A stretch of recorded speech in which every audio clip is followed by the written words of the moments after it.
Hello friend, welcome to फ्रेंडसेट preparation YouTube channel. इस channel पर मैं कृष्णा आपके लिए लेके आता हूं एजुकेशनल वीडियो। इस वीडियो में मैं डिस्कस करने वाला हूं क्लास 11 का ज्योग्राफी का टर्म सेकंड का क्वेश्चन पेपर, जो कि आपके टर्म टू एग्जाम की प्रिपरेशन के लिए बहुत ज्यादा बेनिफिशियल होने वाला है। इस वीडियो को आप यूटिलाइज कर सकते हैं अपने एनुअल एग्जाम यानी सेशन एंडिंग एग्जाम की प्रिपरेशन के लिए। आपका ये जो क्वेश्चन पेपर है वो 35 मार्क्स का होने वाला है और आपको आंसर राइटिंग के लिए 2 आवर का टाइम दिया जाएगा। इस क्वेश्चन पेपर को 5 सेक्शन में डिवाइड किया गया है। Section A, B, C, D and E. Section A के अंदर आपके लिए क्वेश्चन नंबर 1 से लेकर के क्वेश्चन नंबर 3 तक क्वेश्चन आने वाले हैं और ये तीनों ही क्वेश्चन आपके वेरी शॉर्ट आंसर राइटिंग वाले क्वेश्चन होने वाले हैं। उसके बाद आपका सेक्शन बी होगा जिसमें आपके लिए क्वेश्चन नंबर 4 होगा और ये सोर्स बेस्ड क्वेश्चन है, यानी जिसे आप कह सकते हो कि केस स्टडी बेस्ड ये क्वेश्चन आपका होने वाला है, जिसके अंदर आपको एक केस स्टडी दी जाएगी और उसके अकॉर्डिंग आपको क्वेश्चन भी फ्रेम करके दिया जाएगा और उसका आंसर आपको लिखना होगा। उसके बाद नेक्स्ट है आपका सेक्शन सी, जिसमें आपका question number 5 and question number 6 होने वाला है और ये जो क्वेश्चन है आपका शॉर्ट आंसर वाले क्वेश्चन होने वाला है, यानी कि थोड़ा सा ज्यादा एक्सप्लेन आपको करना होगा as compare to very short answer type based question के।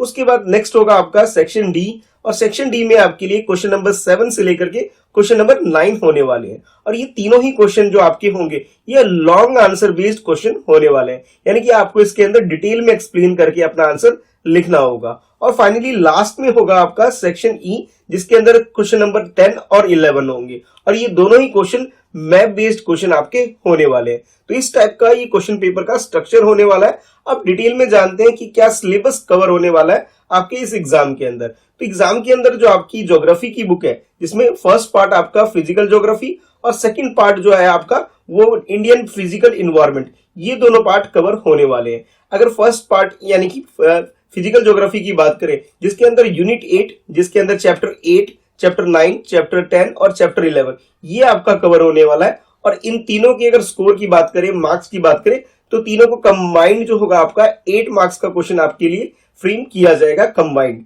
उसके बाद नेक्स्ट आपका यूनिट है यूनिट 5, चैप्टर 13, चैप्टर 14 और इन दोनों को अगर कंबाइंड कर ले तो 4 मार्क्स के लिए क्वेश्चन आपके लिए फ्रेम किया जाएगा इन दोनों में चैप्टर से कंबाइंड। उसके बाद नेक्स्ट यूनिट आपकी यूनिट 6, जिसके अंदर चैप्टर 15 और चैप्टर 16 है आपके लिए और इसका जो मार्क्स एलोकेशन है वो है 3 मार्क्स, यानी कि जो फर्स्ट पार्ट ए पार्ट है आपका वो पूरा अगर कंबाइंड अगर मैं बात करूं इन सबको मिला करके 8, 4 और 3 और उसके बाद एक वर्ल्ड में मैप बेस्ड भी एक क्वेश्चन जो होगा आपका वो 2 मार्क्स का होने वाला है। यानी कि ये पूरा पोर्शन जो है ये पार्ट ए यानी फर्स्ट बुक से आपका आने वाला है। उसके बाद पार्ट बी की बात करें, जिसके अंदर यूनिट 3 आपका क्लाइमेट का जो होने वाला चैप्टर, इसके अंदर 4th चैप्टर, उसके बाद 5th चैप्टर आपका नेचुरल वेजिटेशन और जो 5th चैप्टर है, उसके बाद 6th चैप्टर आपका सोइल्स। ये तीनों चैप्टर और इसके अलावा एक इंडिया का मैप, ये कंबाइंड जो होगा ये आपका पार्ट बी के अंदर आने वाला है। अगर हम बात करें क्लाइमेट वाले चैप्टर की, 7 मार्क्स का क्वेश्चन आने वाला है, 7 मार्क्स पूरा अलोकेटेड है इस चैप्टर के ऊपर। उसके बाद अगर बात करें नेचुरल वेजिटेशन, ये 5 मार्क्स का क्वेश्चन इसके अंदर से फ्रेम किया जाएगा। उसके बाद सोइल से 3 मार्क्स का और मैप बेस्ड जो क्वेश्चन होगा इंडिया का मैप को ध्यान में रखते हुए 3 मार्क्स का क्वेश्चन आने वाला है। तो इस तरह से आपका एक क्वेश्चन पेपर होने वाला है। फर्स्ट पार्ट में से इतना पोर्शन आने वाला है और सेकंड पार्ट यानी पार्ट बी में से ये पोर्शन आपका आने वाला है। तो टोटल 35 मार्क्स का आपका ये क्वेश्चन पेपर हो जाएगा। अब डिटेल में देख लेते हैं कि section A, B, C, D और ई, इन पांचों सेक्शन में किस टाइप के क्वेश्चन आपके लिए फ्रेम किए जाते हैं। तो सबसे पहले बात करेंगे सेक्शन ए की, जिसके अंदर आपके पास ये 3 क्वेश्चंस आपके लिए फ्रेम किए जाएंगे और ये जो तीनों क्वेश्चंस हैं आपके 2 मार्क्स के होने वाले हैं, यानी कि वेरी शॉर्ट आंसर राइटिंग वाले ये क्वेश्चन होने वाला है। और क्वेश्चन नंबर 1 में आपसे पूछा जा रहा है what is a thermocline. Thermocline होता क्या है, इसकी डेफिनेशन मीनिंग आपको अपने आंसर में एक्सप्लेन करना होगा। अब देखो ये जो क्वेश्चन है आपका 2 मार्क्स का है, तो इसके अंदर आप तो एक मीनिंग बता सकते हो, मीनिंग के अलावा इसकी डेफिनेशन बता सकते हो और कुछ एग्जाम्पल से भी अपने आंसर को अच्छे से एक्सप्लेन करके लिख सकते हो। ठीक है, तो ये इन सारे फैक्टर को ध्यान में रखते हुए आपको आंसर इसके अंदर लिखना होगा। नेक्स्ट है आपका क्वेश्चन नंबर 2, वेयर डज नीप टाइड अकर। अब नीट टाइप जो चीज है ये कहां पे अकर होती है, कहां पे उत्पन्न होती है, कहां पे होती है, उस प्लेस के बारे में आपको इसके अंदर मेंशन करना है और ये क्वेश्चन भी आपका 2 मार्क्स का होने वाला है। उसके बाद जो थर्ड क्वेश्चन है, यानी इस वाले क्वेश्चन के अंदर आपके पास एक इंटरनल चॉइस भी गिवन है, या तो आप ऊपर वाला क्वेश्चन कर लीजिए या फिर आप नीचे वाला क्वेश्चन कर लीजिए, आपके पास चॉइस होगा। ठीक है, थर्ड क्वेश्चन के अंदर पहले मैं फर्स्ट क्वेश्चन जो इसके अंदर है उसे एक्सप्लेन कर देता हूं। इसमें आपसे पूछा जा रहा है what do you mean by the breaks in monsoon, कि मानसून के अंदर जो ब्रेक टर्म है इस टर्म की मीनिंग क्या है, इससे आप क्या समझते हैं, ये आपको इसके अंदर एक्सप्लेन करना होगा। और या फिर एक चॉइस भी है आपको इस क्वेश्चन के अंदर, जिसमें नीचे पूछा जा रहा है why Tamil Nadu gets more rain in winter than in summer. जैसे हमारी कंट्री है, हमारी कंट्री का जो साउथ वाला पोर्शन है, ठीक है, अगर इस वाले पोर्शन की बात करें तो इस एरिया में क्या आता है, तमिलनाडु आता है। तो इस एरिया के बारे में आपसे पूछा जा रहा है, इस एरिया में अगर हम विंटर को और समर की दोनों सीजन की कंपैरिजन करें तो इस क्वेश्चन में आपसे पूछा जा रहा है कि विंटर के टाइम पे यानी सर्दियों में यहाँ पे ज्यादा बारिश होती है एज कंपेयर टू समर। इसके पीछे रीजन क्या है, आपको रीजन मेंशन करना है। और हाँ देखो, जब भी इस टाइप के मैप बेस्ड क्वेश्चन है और या किसी लोकेशन की बात है तो डायग्राम बना के अपना आंसर जरूर लिखा करो ताकि आपको मैक्सिमम मार्क्स मिल सके। तो इस टाइप का सेक्शन ये होने वाला है जिसके अंदर ये 3 क्वेश्चन आपके लिए फ्रेम किए जा सकते हैं।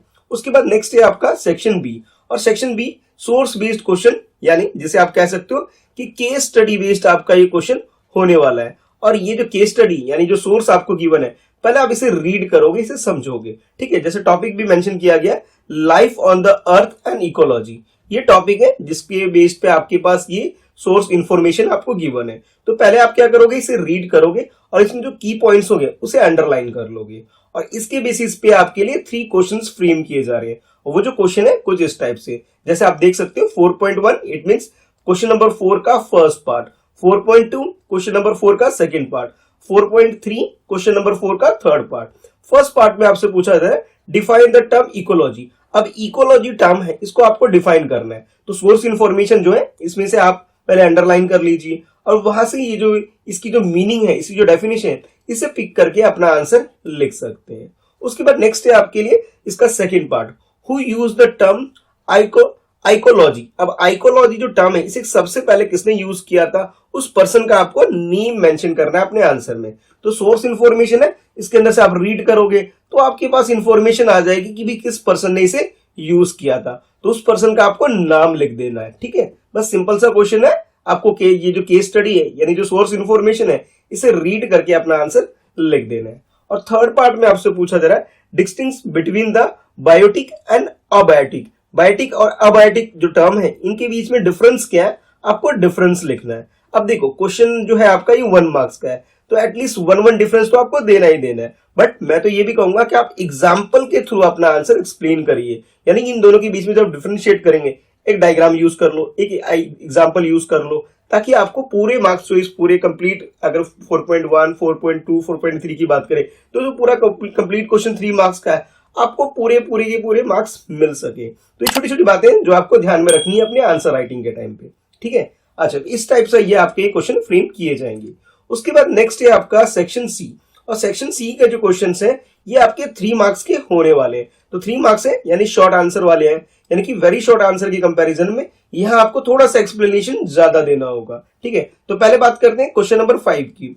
Explain why the angle of the sun's ray fall variably on the different latitude. देखो, जब आप अगर अर्थ की बात करें, कुछ इस टाइप का शेप है और सन की जो रे आती है तो कहीं पे इस तरह से आती है, कहीं इस तरह से आती है, तो अलग अलग एंगल क्रिएट होती है। तो उसी के बारे में क्वेश्चन पूछा जा रहा है कि why the angle on the sun's ray fall variably, कि अलग अलग जगह पे जो एंगल है इसकी वैल्यू वेरी करती है, यानी कहीं पे ये 90 डिग्री का एंगल बना देती होगी, कहीं पे 30 डिग्री का एंगल बना देती हो, और कई जगह ऐसा भी होता है जब 180 डिग्री का एंगल भी होता है। तो ये इसमें वेरी क्यों करती है, जो लैटिट्यूड में जो डिफरेंसेस आती है ऐसा क्यों आता है, इसके पीछे आपसे रीजन पूछा गया है। आपको एक्सप्लेन करना है कि why different angle created by the sun's ray, sun की रे यानी कि सूरज की किरणें होती है वो डिफरेंट एंगल क्यों क्रिएट करती है, इसके पीछे आपको रीजन देना है और एक्सप्लेन करके अपना आंसर लिखना है। डायग्राम जरूर यूज करना अपने आंसर में ताकि आपको मैक्सिमम मार्क्स मिल सके इस क्वेश्चन के अंदर। उसके बाद नेक्स्ट है आपके लिए क्वेश्चन नंबर 6, और क्वेश्चन नंबर 6 में भी आपको इंटरनल चॉइस गिवन है। It means you can do first part, even you can do second part, ये आपके पास चॉइस है, कोई सा भी ये कर सकते हैं। पहले हम डिस्कस कर लेते हैं इसका first part. Explain how the soil organism play an effective role in the fertility of the soil. कि कोई भी सोइल है, जैसे हमारे घर के आसपास या जिस एरिया में हम लोग रहते हैं वहां जो सोइल है वो अच्छा फर्टिलाइजर का काम करेगी नहीं करेगी, ये जो चीज है यानी खेती अच्छी होगी या नहीं होगी। तो जो सोइल की जो ऑर्गेनिज्म है ये की रोल प्ले करती है। इसका जो रोल होता है इतना मेजर रोल होता है जिसके बिहाफ पे हम ये डिसाइड कर सकते हैं कि ये जो सोइल है, मिट्टी है, ये खेती लायक अच्छी है या बुरी है, उसके बिहाफ पे हम डिसाइड करते हैं। तो इसका जो रोल है, सोइल के अंदर जो भी चीजें हैं, ऑर्गेनिज्म जो है, उसके बारे में आपको अपना आंसर एक्सप्लेन करके बताना है कि इनका की रोल क्या है, किस तरह से ये रोल प्ले करते हैं, ये आपको बताना है। ठीक है, तो जैसे क्वेश्चन 3 मार्क्स का है तो एटलीस्ट 3 रीजन तो आप इस क्वेश्चन के आंसर में जरूर लिखना। 3 रीजन लिखना, तीनों रीजन को एक्सप्लेन करना, और हो सके तो कुछ एग्जाम्पल जरूर कोट किया करो अपने आंसर में, ताकि आपको भी पूरे मार्क्स मिल सके। ठीक है, तो ये तो आपका फर्स्ट पार्ट हो गया, यानी कि ऊपर वाला ऑप्शन कर सकते हो। या फिर आपके पास जो चॉइस है नीचे, जिसमें आपसे पूछा जा रहा है discuss the types and characteristics of alluvial soil.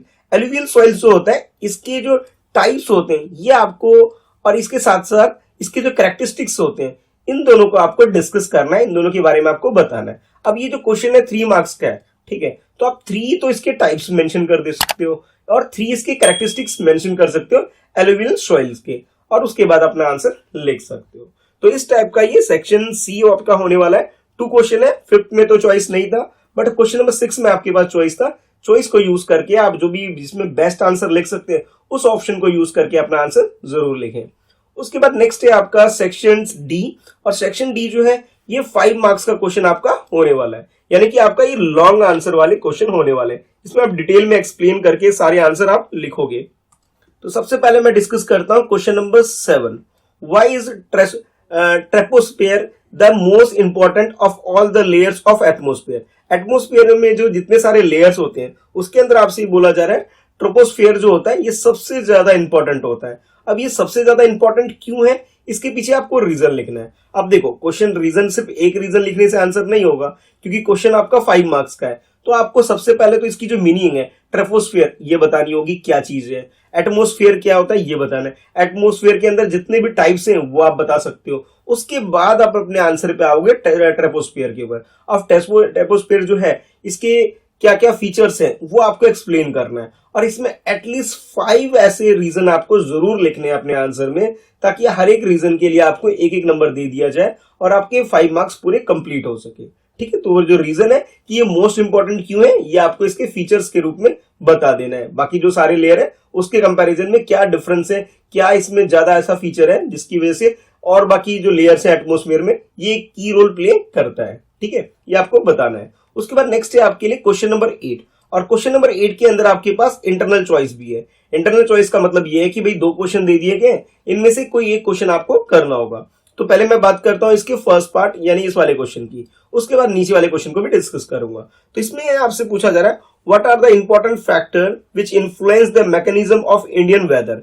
हमारी कंट्री यानी कि इंडिया की जो वेदर है इसके बारे में पूछा जा रहा है कि ऐसे कौन कौन से इंपॉर्टेंट फैक्टर्स हैं, और सारे फैक्टर को नाम आपको मेंशन करना है जो कि एक की रोल प्ले करते हैं, इन्फ्लुएंस करते हैं जो हमारी कंट्री के अंदर जो वेदर है उसके पूरे मैकेनिज्म को, कि कब विंटर आएगा, कब समर आएगा, कब रेनी सीजन आएगा, ये सारी चीजों को कौन इफेक्ट डालता है हमारी कंट्री के वेदर को चलाने के लिए, चेंज करने में कौन कौन रोल प्ले करता है, ये आपको इसके अंदर बताना होगा। तो वो सारे फैक्टर्स आपको इसके अंदर एक्सप्लेन करने होंगे। तो देखो 5 मार्क्स का क्वेश्चन है तो आपको ऐसे 5 फैक्टर तो ढूंढ निकालने होंगे भाई, और हर एक फैक्टर के बारे में आपको एक्सप्लेन करके डिटेल में आंसर लिखना होगा, तब जाके आपको 5 मार्क्स मिलेंगे। फैक्टर लिखने भी हैं, उन्हें एक्सप्लेन भी करना है, और कुछ एग्जांपल जरूर कोट करना अपने आंसर के अंदर। ठीक है, अच्छा अब इसके अंदर एक चॉइस जो गिवन थी अब उसे डिस्कस कर लेते हैं। Describe the distribution of rainfall and effect of relief on it's distribution, कि हमारी कंट्री में जो रेनफॉल है उसका जो डिस्ट्रीब्यूशन है उसके बारे में आपको डिस्कस करना है। जैसे अगर हम अपनी कंट्री की बात करें तो नॉर्थ पार्ट में डिफरेंट रेनफॉल कंडीशन होती है, साउथ में कुछ अलग होता है, वेस्ट में कुछ अलग होता है, ईस्ट में कुछ अलग होता है, और जो हमारी कंट्री का नॉर्थ ईस्ट है इधर कुछ अलग स्ट्रक्चर होता है। तो कहीं पे तो बारिश बहुत ज्यादा होती है, ठीक है, कहीं पे बारिश बहुत कम होती है। तो उन सारी जगह पे जो रेनफॉल की जो सिचुएशन है, जो डिस्ट्रीब्यूशन है, इसके बारे में आपको एक्सप्लेन करना है। कि बेटर तो ये है कि इसके अंदर आप इंडिया का एक मैप ड्रॉ करो और उसके बाद हर एक हमारी कंट्री के हर एक पार्ट को एक्सप्लेन करते हुए रेनफॉल की जो डिस्ट्रीब्यूशन है उसको आपको डिस्क्राइब करना है कि भी कहाँ पे ज्यादा है, कहाँ पे कम है, और ये किस तरह से इफेक्ट करती है हमारे पूरे सिस्टम को, हमारे जो एग्रीकल्चर और बाकी फील्ड को,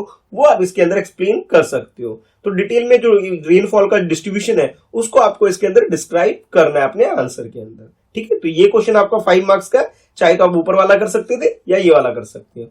और उसके बाद नेक्स्ट है आपका इस सेक्शन डी के अंदर last question, question number 9, to why are the certain species of animal become extinct in our country, what is being done to preserve wildlife। कि हमारी कंट्री के अंदर कुछ एनिमल ऐसे होते हैं जिनकी जो स्पीसीज है वो ऑलमोस्ट ना के बराबर होती जा रही है, एक्सटिंक्ट होती जा रही है। तो इसके पीछे रीजन क्या है? एक तो ये है कि लोग उसका हंटिंग वगैरह करने लग जाते हैं, या फिर कुछ और क्लाइमेट वगैरह जो चेंजेस हो रहे हैं। तो वो सारे रीजन आपको मेंशन करना है कि कुछ एनिमल जो होते हैं, वो जो स्पीसीज जो है वो हमारी कंट्री से लुप्त क्यों हो रहे हैं, वो देखने को क्यों नहीं मिलते हैं, इसके बारे में आपको बताना है। उसके बाद नेक्स्ट आपको ये भी बताना है सोल्यूशन के रूप में, जो हमारी कंट्री के अंदर इन एनिमल के स्पीसीज को प्रिजर्व करने के लिए, इनको बचाने के लिए कौन कौन से प्रोग्राम लॉन्च किए गए, किस किस तरह से हम उसे प्रोटेक्ट कर सकते हैं, उन्हें प्रिजर्व कर सकते हैं, वो भी आपको बताना है। ठीक है, दोनों चीजें बताने। तो आप ये कह सकते हो कि भी ये 3 मार्क्स की या 2 मार्क्स का आपका ये प्रॉब्लम हो सकता है, 2 या 3 मार्क्स का आपका ये सजेशन या प्रोग्राम्स आप डिस्कस कर सकते हो। तो कंप्लीट क्वेश्चन 5 मार्क्स का है, तो आपको दोनों चीजों के बारे में इसके अंदर मेंशन करना होगा। तो इस तरह से लॉन्ग आंसर वाले सेक्शन डी के 3 क्वेश्चंस आपके हैं, जिससे आप आंसर राइटिंग प्रैक्टिस कर सकते हो। उसके बाद नेक्स्ट है लास्ट सेक्शन, यानी सेक्शन ई, और ये आपका मैप बेस्ड सेशन है, जिसमें आपसे पूछा जा रहा है on the outline map of India indicate and mark the following, कि हमारी कंट्री का इंडिया के मैप के अंदर आपको इन सारी चीजों को लोकेट करना है। और जैसे अब ये क्वेश्चन 3 मार्क्स का है, तो क्वेश्चन में ही आपसे बोला जा रहा है अटेम्प्ट एनी 3। अब देखो ए बी सी डी, तो यहाँ पे आपके पास 4 ऐसे टॉपिक्स दे दिए गए जो कि आपको इंडिया के मैप में से लोकेट करना है। बट क्वेश्चन में ही मेंशन कर दिया गया कि आपको कोई भी 3 करने, चारों नहीं करना है, किसी भी 3 को करना है। तो जिसमें भी बेस्ट आप आंसर कर सकते हो, जिसको अच्छे से लोकेट कर सकते हो, वो आपको बता देना है। ए में आपसे बोला जा रहा है an area of tropical evergreen forest, हमारी कंट्री में एवरग्रीन फॉरेस्ट वाला जो एरिया है उसे मार्क करना है, उसे बताना है। सेकंड बी में आपसे बोला जा रहा है बायोस्फीयर रिजर्व इन उड़ीसा, कि उड़ीसा के अंदर बायोस्फीयर रिजर्व कौन सा है उसका नाम लिख करके उसे लोकेट कर देना है मैप के अंदर। और सी में आपसे बोला जा रहा है an area of alluvial soil, alluvial soil हमारी कंट्री में किस एरिया में, उसे मार्क करना है। और डी में आपसे बोला जा रहा है area of desert soil, desert soil किस एरिया में, उसे मार्क करना है। तो ये जो चारों जो आपको टॉपिक्स दे रखे हैं, इनको लोकेशन को उसको मार्क करना है, चारों नहीं करना है, किसी 3 को करना है। तो जो भी आप बेस्ट आंसर कर सकते हो उसे चूज करके अपना आंसर मार्क कर दोगे। और हाँ, जो भी मैप आपको स्कूल में मिलता है या एग्जाम हॉल में मिलता है, उसमें नेम, क्लास, रोल नंबर वगैरह जो इन्फॉर्मेशन है, इसे जरूर मेंशन किया करो। नेक्स्ट है आपके लिए क्वेश्चन नंबर 11, और 11 क्वेश्चन में आपसे बोला जा रहा है on the outline map of India indicate and mark the following, कि आपको इंडिया के मैप के अंदर अगेन आपको बोला जा रहा है कुछ लोकेशंस गिवन है, इसे मार्क करना है। और यहाँ पे क्लियरली मेंशन किया गया अटेम्प्ट एनी 2, यानी जैसे आपको A B C 3 different location के बारे में बोला जा रहा है, लेकिन जो मार्क करना है आपको एनी 2। तो जिसमें भी आप कंफर्टेबल है, जो आंसर आप बेस्ट दे सकते हैं, किसी 2 को आप लोकेट कर दोगे। तो सबसे पहले यहाँ बोला जा रहा है any 1 ecological hotspot in India, कि हमारी कंट्री के अंदर कोई भी इकोलॉजिकल हॉटस्पॉट जो है उसे आपको मार्क करना है। तो किसी का भी एक लोकेशन आप मार्क कर सकते हो। ठीक है, तो बहुत सारे हैं, उनमें से कोई एक मार्क कर दोगे। नेक्स्ट है आपका जो है बी में आपसे बोला जा रहा है इकोलॉजिकल हॉटस्पॉट ऑफ ऑस्ट्रेलिया। अब ऑस्ट्रेलिया का तो इंडिया में आप मार्क नहीं कर पाओगे, तो आप ये कर सकते हो कि जो वर्ल्ड मैप है, वर्ल्ड मैप में इसे मार्क कर लोगे। ठीक है, या फिर आप वर्ल्ड मैप को ड्रॉ करके ऑस्ट्रेलिया के अंदर जो हॉटस्पॉट, इकोलॉजिकल हॉटस्पॉट है, उसे आप मार्क कर दोगे। और सी में आपसे बोला जा रहा है any 1 ecological hotspot of North America, North America जो लोकेशन है वहां पे कोई भी इकोलॉजिकल हॉटस्पॉट है उसे आपको मार्क करना है। यानी कि 3 में से किसी भी 2 को करना है, तो जो भी बेस्ट आप कर सकते हो उसे आप मार्क कर दोगे। तो भी इस तरह से आपका ये जो क्वेश्चन पेपर है टर्म 2 का आने वाला है। उम्मीद करता हूं कि आपको सारे क्वेश्चन अच्छे से समझ में आ गया होगा। तो वीडियो को लाइक करके मुझे जरूर बताना कि वीडियो आपको पसंद आ रही है, सारे टॉपिक अच्छे से क्लियर हो रहे हैं। फिर भी कोई डाउट रह जाता, कुछ नहीं समझ में आ रहा है, तो आप मुझे नीचे कमेंट में लिख के पूछ सकते हो। इसके अलावा आप मुझे इंस्टाग्राम पर @Mr. Krishna Sa जो मेरी इंस्टाग्राम आईडी है वहां पर्सनली मैसेज करके भी अपने डाउट्स वगैरह मुझसे पूछ सकते हो। मिलते हैं फिर नेक्स्ट वीडियो में। आज की इस वीडियो में इतना ही है। बाकी नेक्स्ट वीडियो आप किस टॉपिक पे देखना चाहते हो उसे भी कमेंट में लिखकर नीचे मेंशन कर सकते हो। तो थैंक्स फॉर वॉचिंग। मिलते हैं फिर नेक्स्ट वीडियो में। चैनल फ्रेंडशिप प्रिपरेशन को सब्सक्राइब कर लो, बेल आइकन जरूर प्रेस करो तो हर लेटेस्ट वीडियो की नोटिफिकेशन आपको रिसीव हो सके। Bye bye.